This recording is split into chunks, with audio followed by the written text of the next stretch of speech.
जिल्हा परिषदेच्या सीईओ यांच्या लेखी आश्वासनानंतर मौजे भानेगाव येथील विद्यार्थी, पालक, ग्रामपंचायत सदस्य व ग्रामस्थांचे सामूहिक साखळी उपोषण तुर्तास स्थगित। याबाबत सविस्तर बातमी अशी की हदगाव तालुक्यातील मौजे भानेगाव येथील विद्यार्थी, पालक, ग्रामपंचायत सदस्य, शालेय व्यवस्थापन समिती व ग्रामस्थ यांच्या वतीने नांदेड जिल्हा परिषद कार्यालयासमोर दिनांक 28 जुलै 2025 वार सोमवारपासून सामूहिक साखळी उपोषणाला सुरुवात करण्यात आली होती।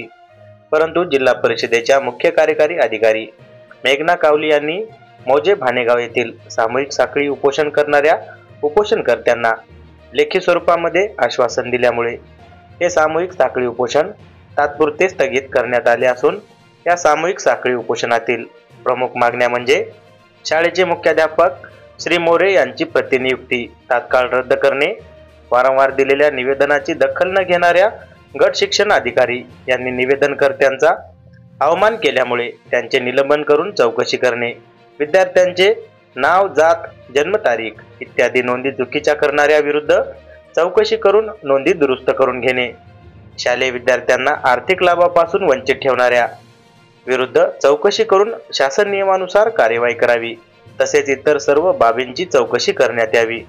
चौकशी समिती नेमणूक सखोल चौकशी करून चौकशी अहवाल उपोषणकर्त्यास लेखी स्वरूपात देण्यात यावा।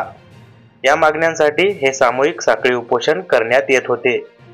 नमस्कार, मी प्रशांत मनोहर सिंगनवार, राहणार भानेगाव, तालुका हदगाव, जिल्हा नांदेड येथील आम्ही शालेय शिक्षण समिती तथा शालेय विद्यार्थी व त्यांचे वडील व सर्व सामूहिक गावकरी आम्ही जिल्हा परिषद येथे काही मागण्या, प्रमुख मागण्यासाठी शिक्षण समितीतर्फे बसलेले साखळी उपोषणाला बसलेले होतो।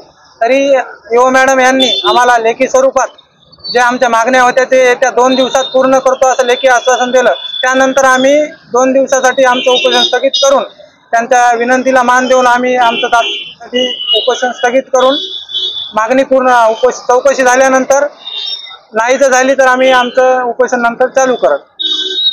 मागणी क्रमांक 1, आमचे जे माननीय मुख्याध्यापक मोरे सर होते त्यांना जे चुकीच्या पद्धतीने डेप्युटेशनला टाकलं, त्यांची तात्काळ नियुक्ती जे केलेली आहे ते रद्द करून आमच्या गावात वापस देण्यात यावे। नंबर 2, शाळेमध्ये जे आमच्या गैरव्यवहार झालेले आहेत त्याची चौकशी करून आम्हाला जे पुरावे असतील चौकशी पुढे आलेले ते आम्हाला सर्व उपोषणकर्त्याला देण्यात यावे। मी बालाजी लोबाजी रणीर, राहणार भानेगाव, तालुका हदगाव, जिल्हा नांदेड येथील रहिवासी असून आमची मागणी ही आहे की आमच्या केंद्रीय प्राथमिक शाळा भानेगाव येथील श्री माननीय एस.एन. मोरे सर यांना परत आमच्या भानेगाव येथील शाळेवर परत आणावेत ही अशी विनंती करतो।